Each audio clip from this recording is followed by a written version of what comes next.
Well, good evening, everybody. Right now, it looks like DB's having some technical difficulties. But here, oh, okay, here he is. I don't know what happened there. You just kind of like you came off as soon as the show started. I don't know what that was. Yeah, I don't know. Well, I noticed before the show, at the last minute, that the whole time it had been playing the audio through my monitor speakers, so I didn't think anybody needed to hear that. So I was messing around with my sound settings. Oh, okay. All right. Well, okay. Well, we're good. We're good to go. All right. So good evening, everybody. Hello, hello. Welcome to another episode of Critique Corner with me, Daniel Parker. And me, DB Fastbinder. And tonight we have a rarity. Everything has been released in the last decade instead of it being a cavalcade of classics. Yes, yeah. So mark this day on your calendar, folks. But if you are returning, welcome back. If you're new, what we do is we critique stuff from our corners, and as DB mentioned, we usually do a mixture of new and old. Although lately we've been doing a lot of older stuff, and then of course this week we've got a lot of new things we're reviewing. And to start us off this week, we have the Highwaymen. The legends who took down Bonnie and Clyde. Yes. It's starring Kevin Costner and Woody Harrelson as the Texas Rangers, who were older guys. They're well past their prime, but they still got it done.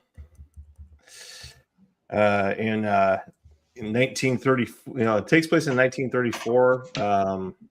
Okay, so Costner's name is Frank Hammer, and Woody Harrelson's character is Manny Galt.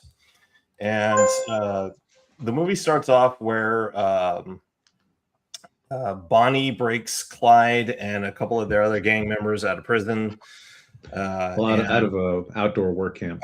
Right, yeah, out of work, yeah. And then they go on their little, killing and robbing spree, which most people, I think, are probably familiar with Bonnie and Clyde. I don't necessarily want to go through that whole history. The quick and dirty of it is that they were Depression era criminals who captured the public consciousness because some people saw them as being Robin Hood types. Others, and also there was the whole romantic angle where they were a couple out there on the run. And then other people pointed out they're mostly just killing a lot of people. Yeah. And indiscriminately too. I mean, they were killing law enforcement. They were killing innocent people. I mean, yeah, they were not they were not nice people.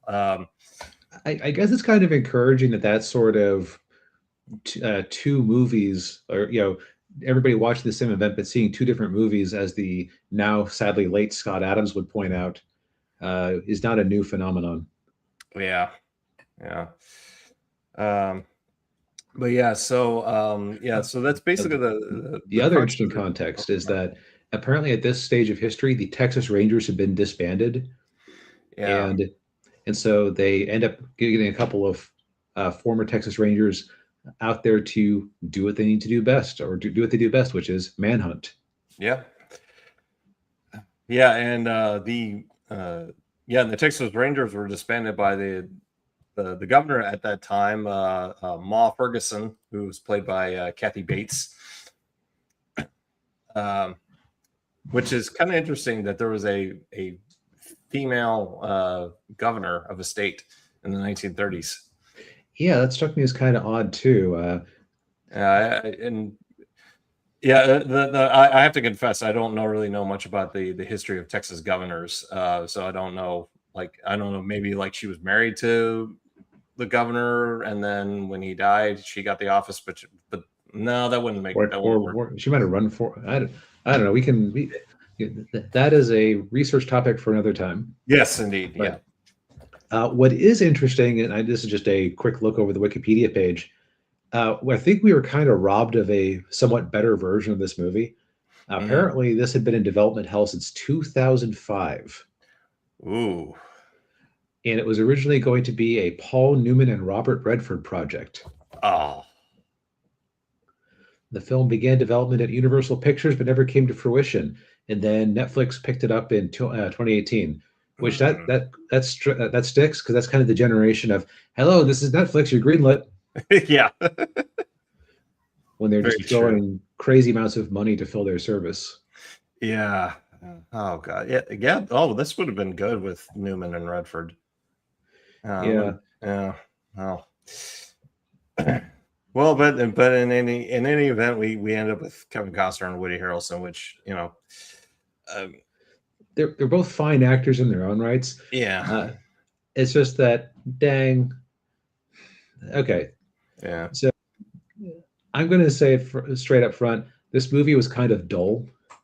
hmm Um, Now, it's I think it's like a kind of not kind of it is a realistic take on what the events of it were. It's interesting because you very rarely see it from the perspective of Bonnie and Clyde. yeah. They're not in it very much. They're very much a uh, an unseen what do I want to call it? Unseen force, I guess. Right? Like they occasionally have a scene where they pull an ambush trick to kill some people on some back roads, and like these are the clues that lead Harrelson and Costner closer to catching them.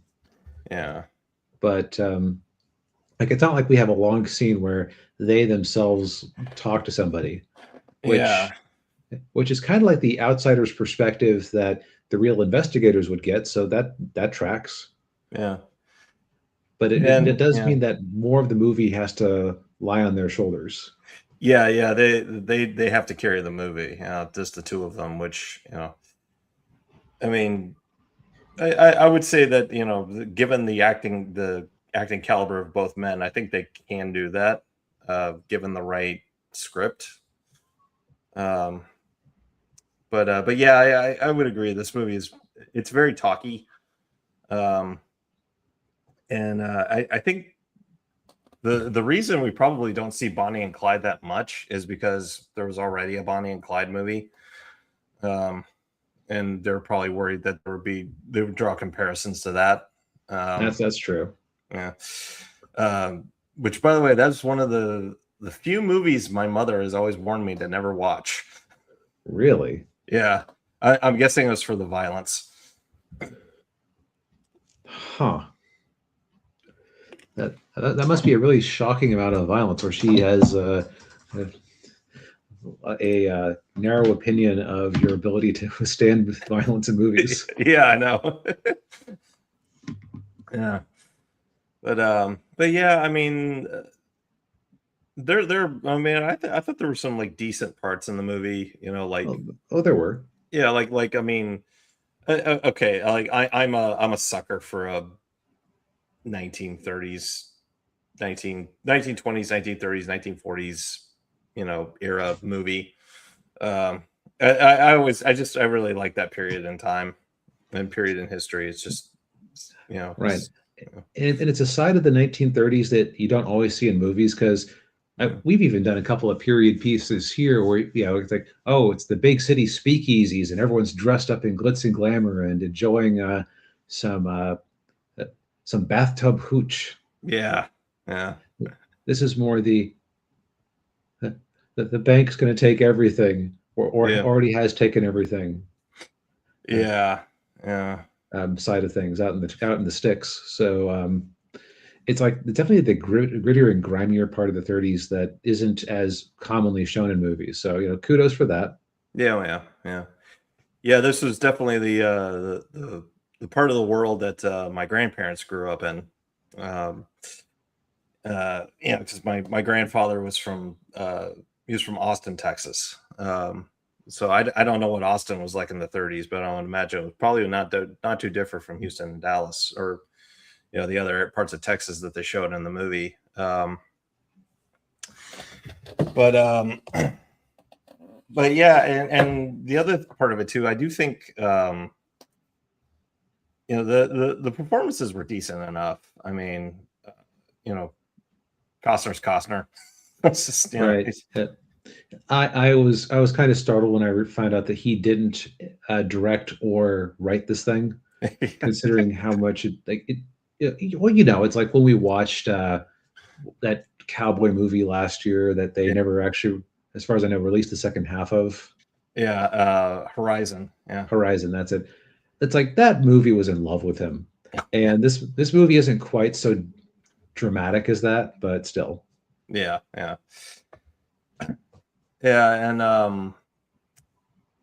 it was interesting, like kind of like, especially back then, like obviously manhunts were done very differently than they are today, because of course back then there are no cell phones, there's no internet, telephones were very bare bones. They were just starting to get radios in their cars. Right. So, just, and they were like, and the other thing too is they had to sleep in their cars because there were no like motels or anything. Right. So it was a rough go of it. Yeah. But yeah, but other than that, like, it's just, yeah, there's really not a whole lot to this movie other than that. It's just very, It kind of, if it had come out in 2020, I would have said it's a remnant of the ACAB era because of some of the way it discusses law enforcement and things like that. Yeah. Like you have some kind of predictable backstory with them having like a traumatic event where one of them shot a kid. Yeah. But that is a thing that can happen, especially in the middle of a large scale raid. Yeah. Let's see here.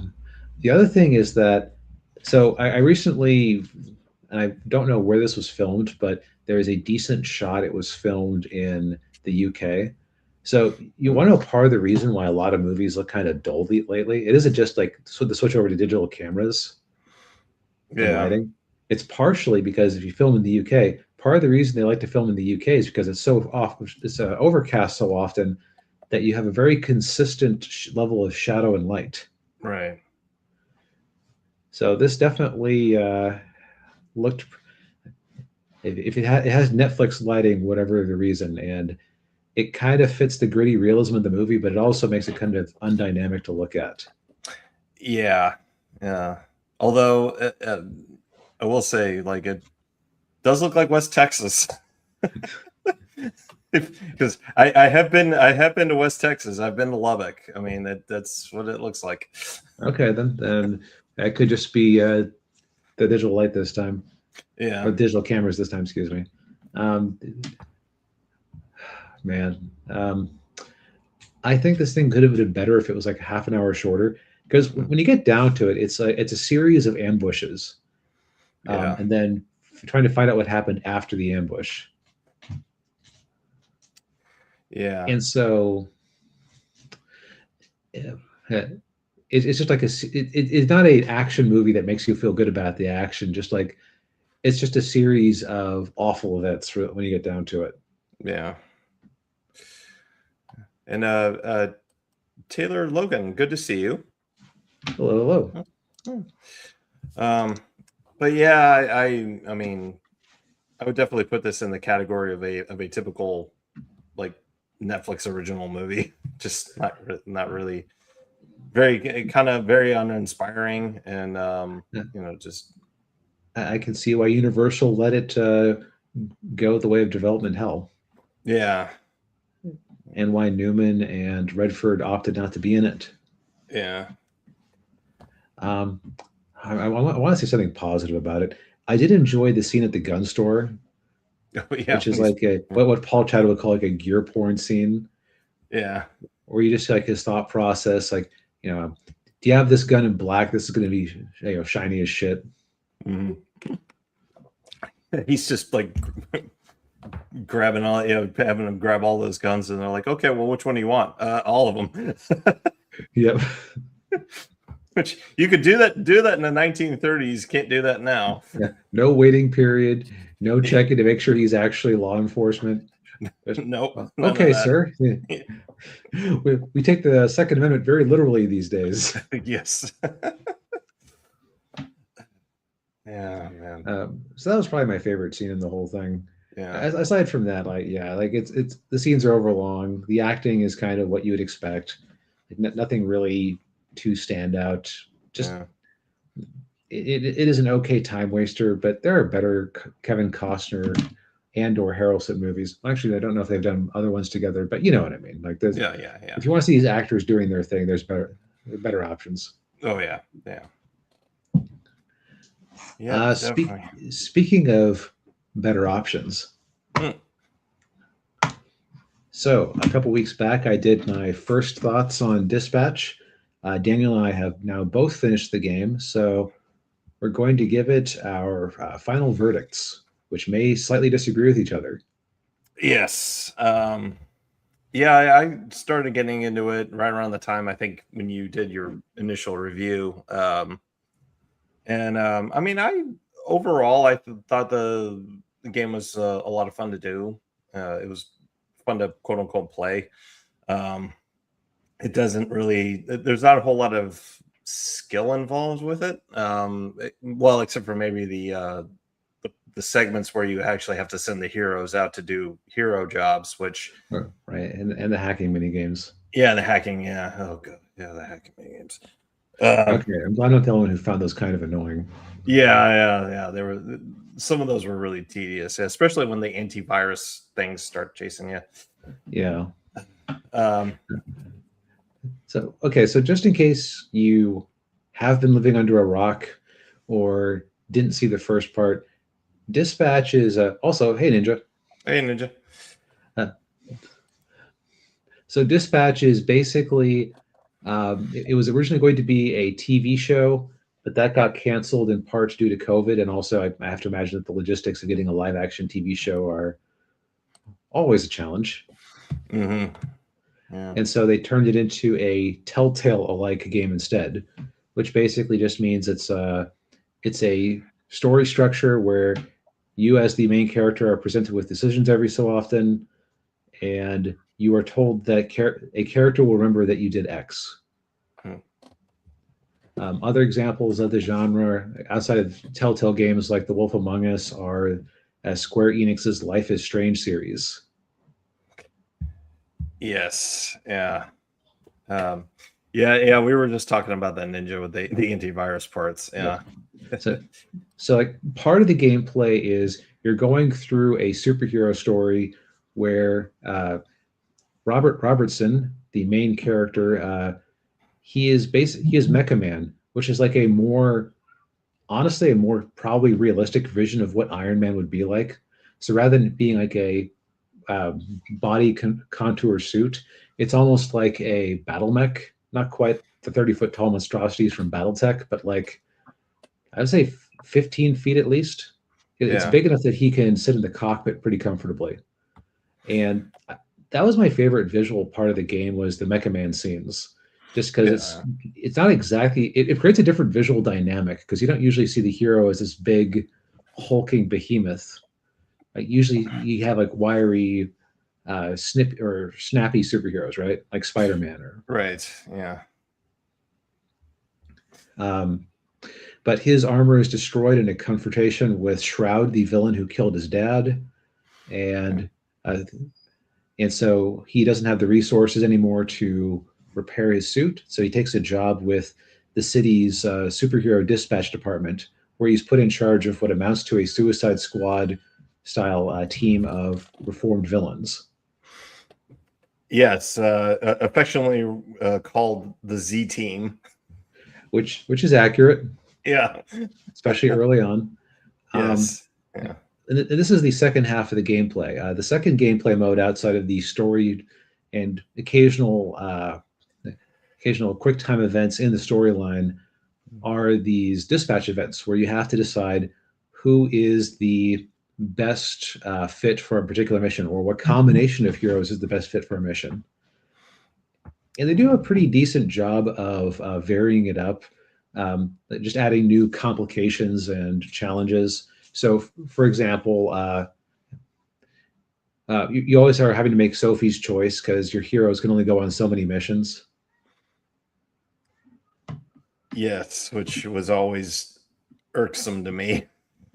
Yeah, and also, even if you set the heroes out, if your heroes weren't a perfect fit for it, there was a randomized event where it's like you would have these different shapes drawn on each other. Then you'd have this bouncing indicator, like hitting the sides of the triangle or whatever other shape it made, to see if you end up where the two parts intersect. And that part, man, there were so many times I was just outside of it. Oh, yeah.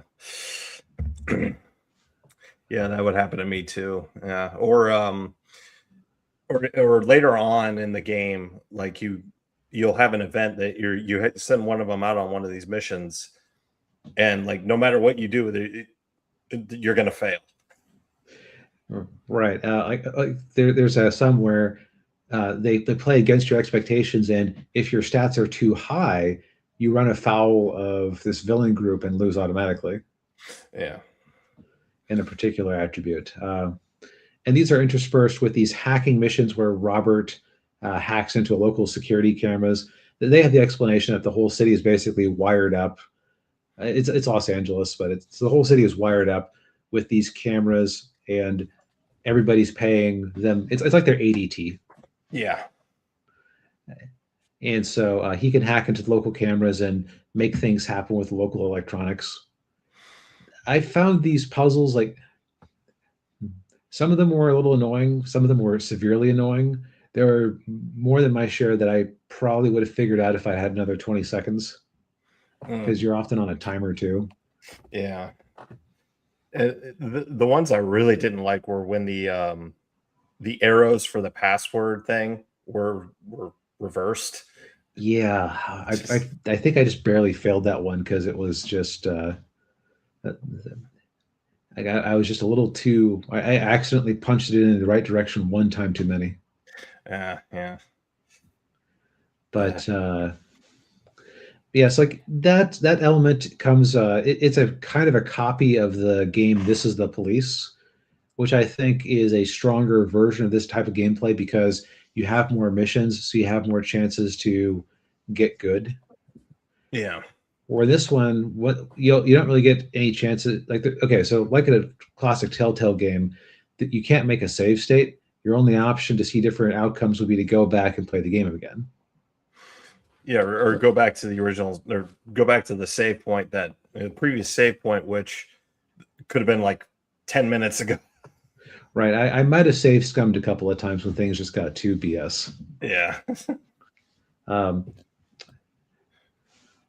But part of the reason for this is because they want to encourage replays. Part of it is also because for a $30 game, it's only 8 hours of material, which kind of tracks if you think of this as, this was a TV script that they ended up turning into a video game. Yeah. So I will say that I've looked into the outcomes of people who have replayed the game a few times. Yeah. A lot of the Invisigal will remember that don't really ever have a payoff. Yeah. Yeah, and the romance options, of course, in the game. Yeah. So it's funny. This is like the romance options are a lot of what drew a lot of people to the game. Yeah. And maybe I'm just spoiled by actually good dating games like Katawa Shoujo being the main example I would put up. Like, this is actually art. Yes, I know it's a bunch of 4chaners coming together to make a game about dating disabled people. Yeah. No, it's actually good.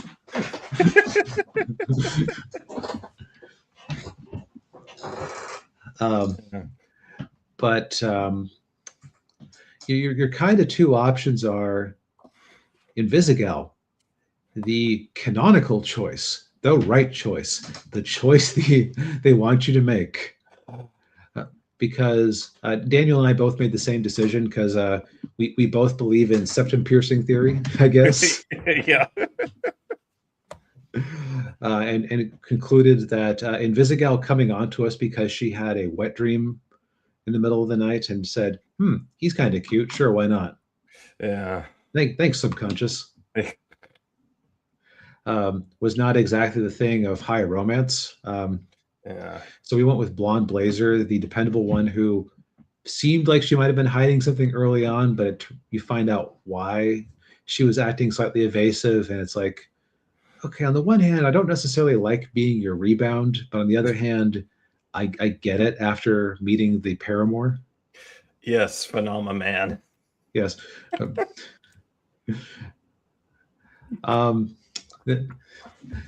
the funny thing, the funny thing about the Blonde Blazer thing is if you choose to date her instead, they cut to Invisigal sitting in a movie theater looking sad because you didn't show up when she invited you. Boo hoo.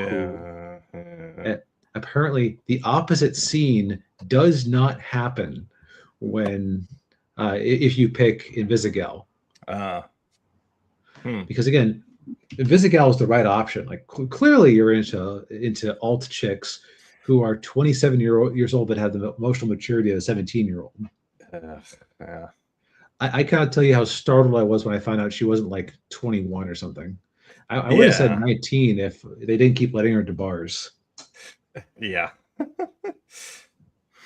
Yeah, Invisigal is a student, not a lover. Yeah.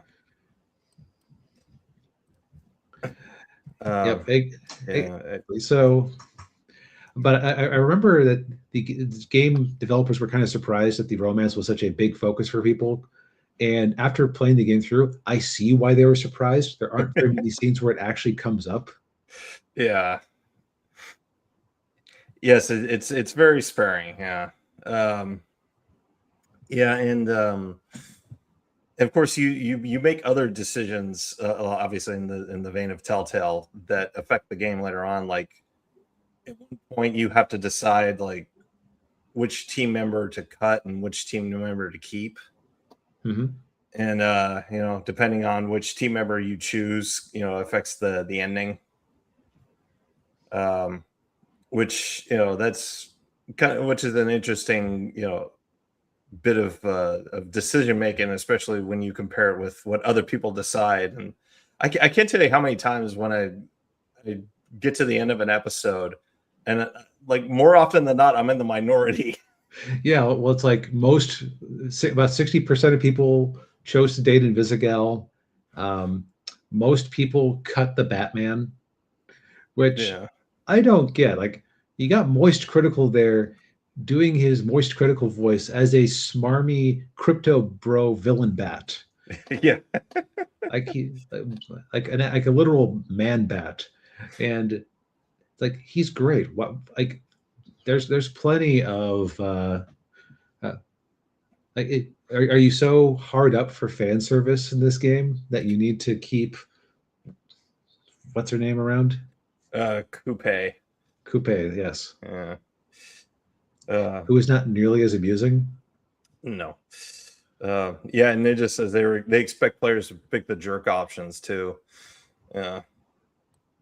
And he said, yeah, really, most people cut Coupe by a ridiculous margin when I was playing. I guess the statistics have balanced out since then. I guess so. Yeah. Yeah, and I will say the one aspect of the game I didn't like, and I do agree with you, DB, is the humor. Very middle school level humor, which I'm not a fan of. Yeah, and also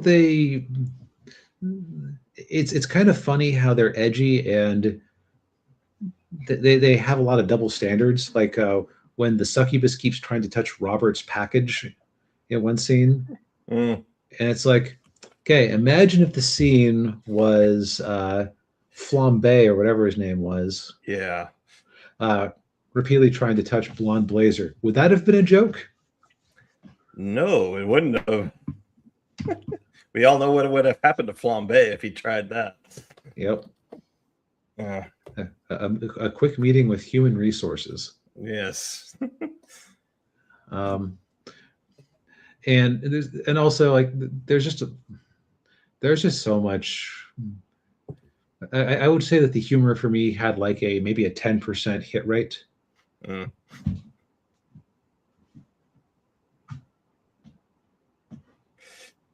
Yeah, and Ninja says he thinks that the game keeps the current play files of the game, so people who cut Coupe on the first playthrough may have did it the opposite. On okay, Right. yeah, that makes Right. sense. So I bet a lot of people did go back, do a second playthrough, making opposite choices and invalidate their first vote.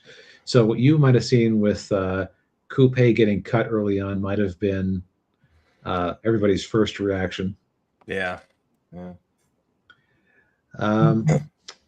Now, as far as, but yeah, the humor is kind of meh. Yeah. I don't like the sailor mouth that everybody has, just because it kind of makes all the dialogue very samey. Yeah. Well, once again, they're trying to be edgy. Right. The one character who it does work for is what's the name of the speed superhero? Oh, well, his real name was Chase, but I can't remember what his hero name was. Yeah. Well, regardless, Chase was by far my favorite character because he has a cool deal where he has super speed, but it ages him to use it, which he didn't realize until it was way too late. So now he looks, as he put it himself, Trackstar, that's it. Yeah. As he put it himself, he's now a little black Einstein. Yeah. He was my favorite character. He's great in every scene he's in. Yeah.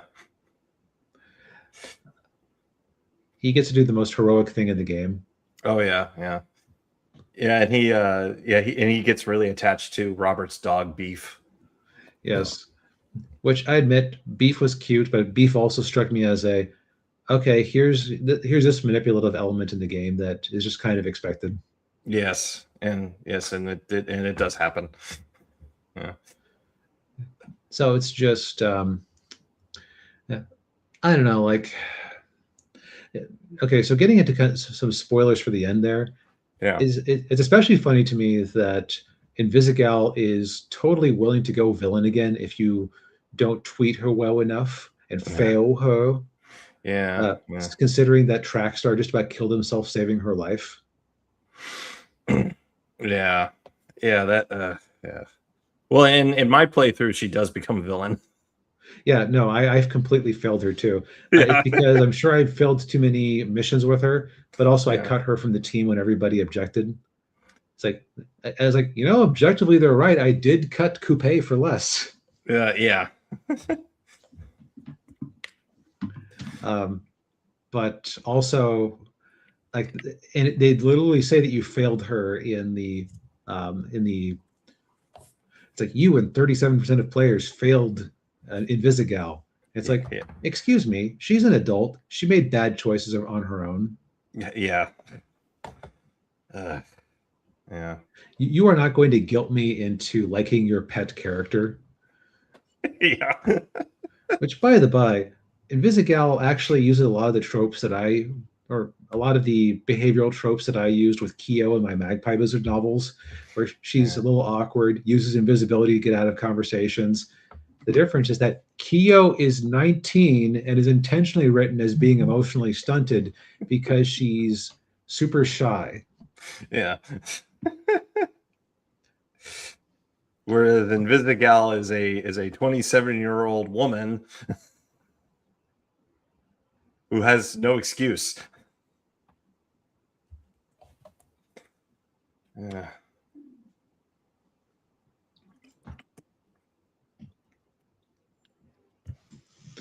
But yeah,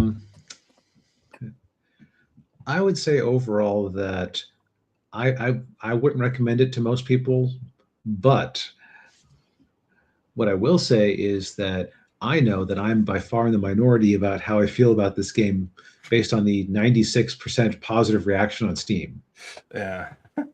So taking my subjective experience of annoyance out of it, I would say that if things like Hell of a Boss and Has Been Hotel have the same sort of edginess to them. This is basically, what if Vivzy Pop wrote a Marvel movie? Mm.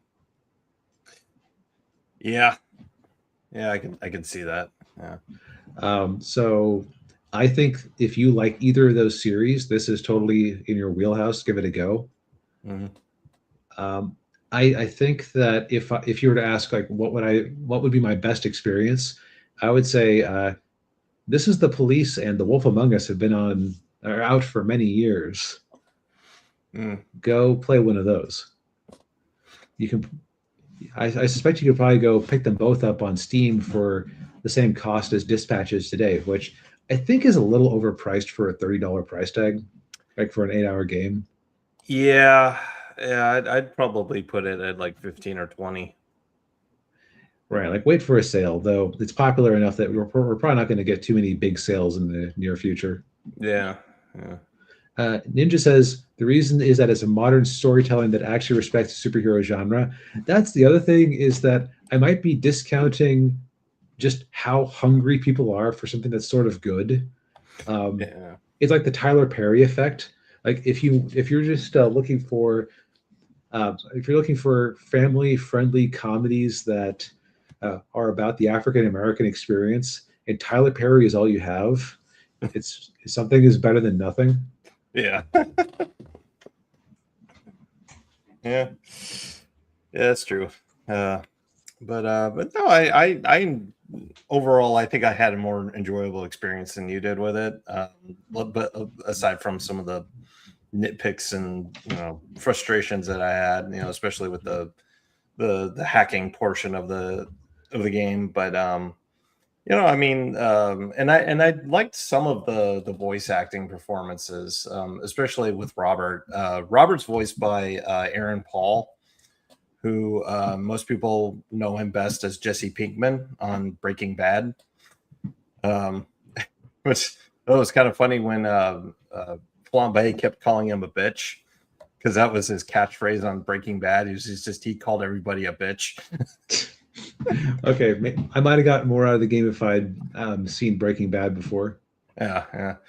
But no, I liked it over, for the most part. Yeah, I enjoyed it. And I'm curious. I'll probably pick up the second season, whenever they do one. I As will long as, also yeah, say that, sorry, dipping to cut you off. that's okay. I will also say that when the game is firing in all cylinders, I was enjoying myself quite a bit. It's just that most of the time, like I was just waiting for characters to stop talking. Yeah. Yeah. Yeah. Which is not a good thing to be in a Telltale-like game. Yeah. Yeah. I care more than I probably should about like verisimilitude. Like just some of the jokes were very like meta. Yeah. So that's Yeah. it is nittiest of nitpicks. Like, and unfortunately, just if a nit bites you, you lose a little bit of blood. But if you get hit by a swarm, it can sap your will to keep going. Yeah. Yeah.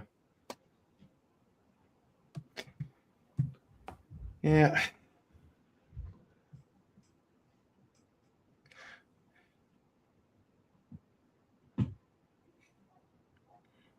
Let's see. Um, Speaking of things tied tangentially to superheroes, Ford v Ferrari. Yes. Ford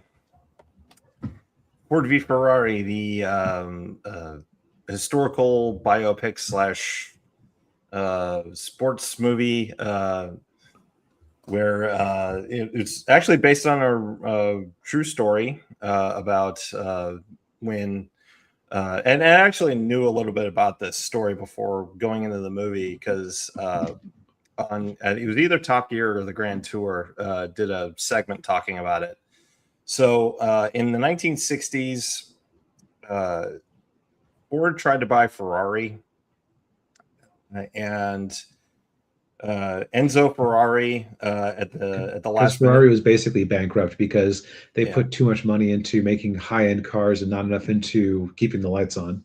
Right. Yeah. And so Enzo Ferrari at the last minute he pulled the deal because he's a very very prideful guy and he didn't want to be under the ownership of an American car company. So Henry Clay Ford II, who is the grandson of Henry Ford, was very angry, and so he said, "I want to build a great race car so they could beat Ferrari at Le Mans." And for those of you who don't know, Le Mans is the 24-hour race that takes place in France in early June, around there. And so then we meet. We also meet our two leads, which one is Carroll Shelby, who is a race car driver. He's actually he was like the only American to ever win Le Mans. And in this movie, he's played by Matt Damon.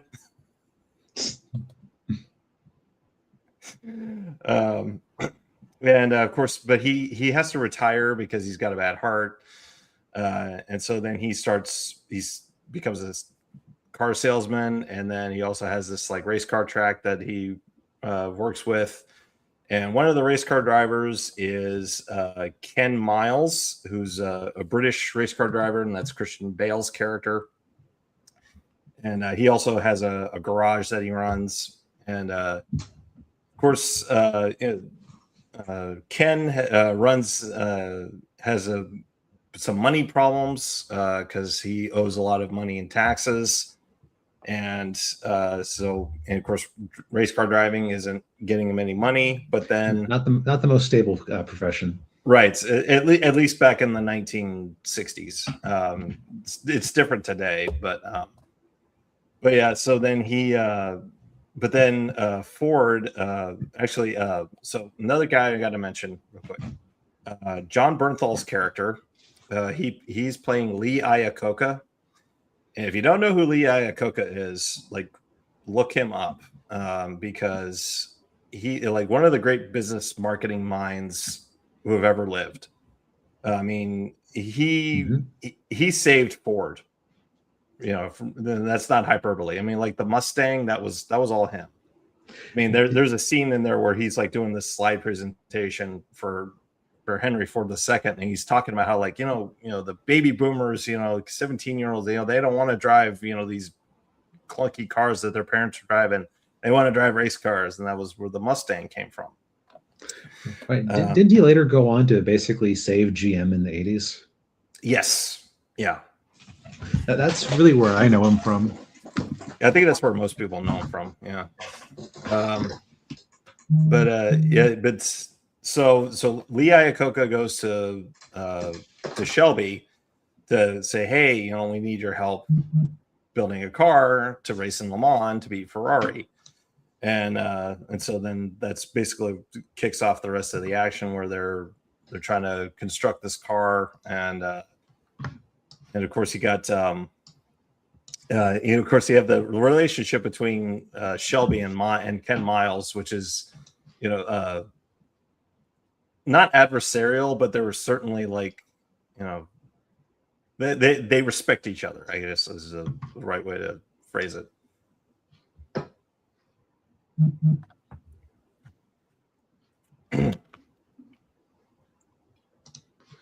Yep. Now, I think it's kind of funny. Christian Bale's performance in this is the closest I've ever seen him in a movie to being himself in that one viral clip where he freaks out at the person walking into the shot from behind. Oh, yeah. Oh, God for you. Dude is a hothead. Yeah, he is. Yeah. Yeah. There's a scene at the beginning of the movie where he gets into an argument with Matt Damon, and he's like, you keep talking, I'm going to throw this wrench at your head. And then, sure enough, he throws the wrench at him and hits his car windshield. Yeah.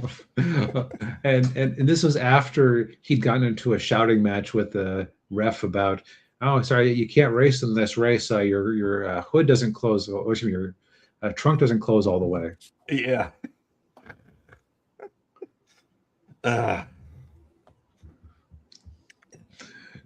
Yeah, he's definitely the highlight of the movie. yeah, yeah, It's yeah.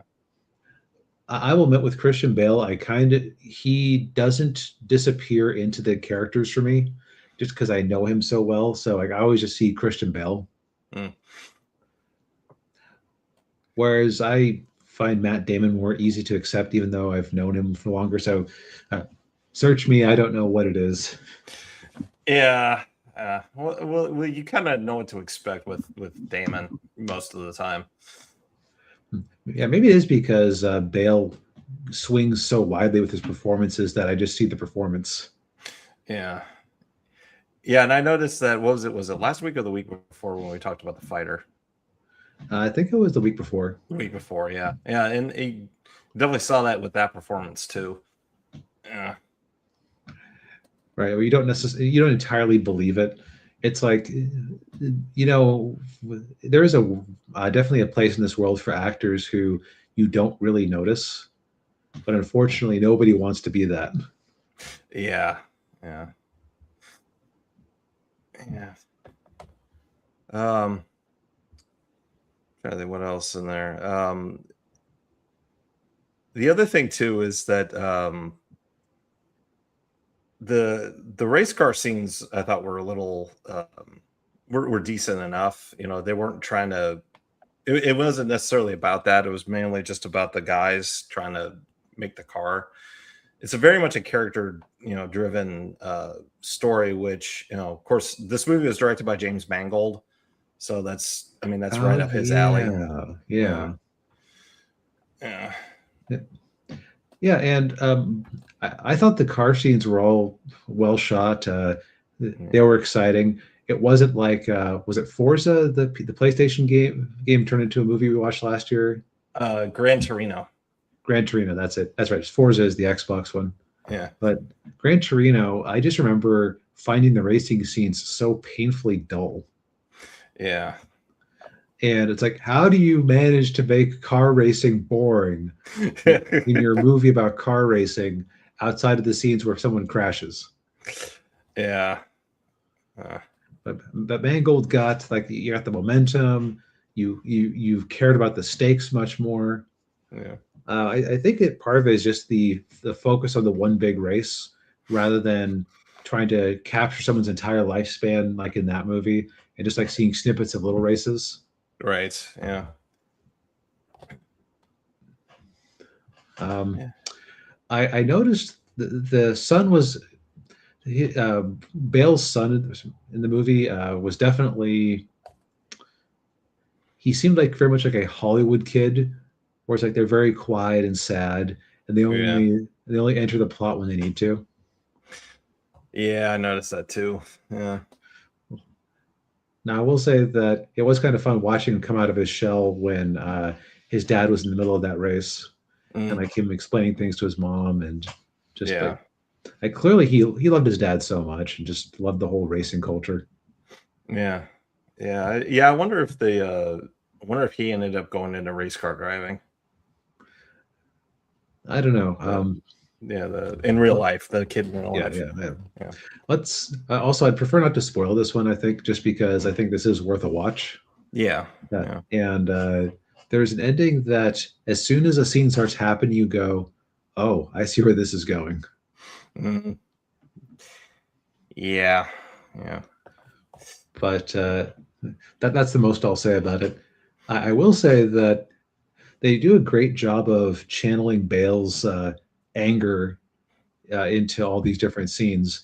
Like in the big race, there's a scene where his car door just will not close, Yeah. and so just the sheer anger he's dealing with as he's trying. Like you can just feel the frustration and the danger as he's trying Yeah. to go at these super high speeds. Yeah. And his door keeps flopping open. He's like, "You can't close the bloody door." uh, yeah, I mean, I've been hearing good things about this movie for years. Yeah. I can definitely see why.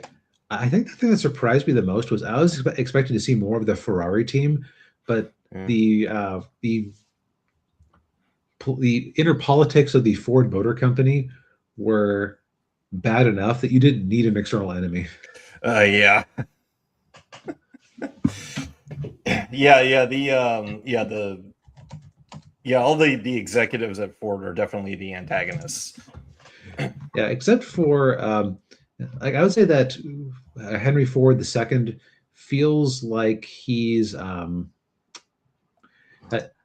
seems like a well-meaning king whose kingdom has gotten too big for him. Yeah. He was played by Tracy Letts. The scene where let's see here, was Matt driving the car or was Bale driving the car? Matt was driving the car. Yeah. That's right. Yeah, the scene where Matt took him out in the car and just made him realize how much the man in the machine matters. Yeah. Just because of what driving like that is like. Like I suspected he soiled himself. Oh, I'm sure he did. I would have. Yeah. Yeah. But that was a great, fun bulldog CEO performance with moments of like human softness. Yeah. Yeah. Yeah, I would agree. Yeah, I would recommend this movie too. Yeah, even if you're not a car guy, just from an historical standpoint, I think this is Which definitely a good movie, from that point. Yeah. which actually, now that you mention it, that's a mark in this movie's favor. Is I am absolutely not a car guy, and I suffer from what I call car blindness. People tell me I have a Toyota. I believe them because it has a T on the back. Um, but like I have my interests and passions that cost me money. Thankfully, cars are not one of them. Mm. Yeah, you talk about an expensive passion. Yeah, that's one of Yep. them. Yeah, but so if a movie that's about cars can hook me this much, then that's a good sign. Yeah. It is currently streaming on Netflix. I don't know how long it's going to be there, considering. Well, let's see, it's a Fox movie or no? This is a Warner Brothers movie, wasn't it? No, it's Fox. Oh, was it Fox? Which That's is interesting that yeah. Disney let them borrow it then. Yeah. Yeah. Hmm. They must still have like some old Netflix contracts, or They maybe they wanted some just money. said, or Disney wanted some money. Yeah. But regardless, watch it while you can. Who knows where it's going to end up next? Yeah, indeed. Well, I think we've said all we need to say for tonight. It's always so much faster to talk about things that are actually good. Yes, it is. Yeah. It's funny how that works. Yeah. All right. Well, thank you everybody for tuning in. We appreciate it as always. Hit the like button, subscribe to the channel if you haven't already, ring the bell, buy some books, and we'll see you next week. Night, everybody. Good night.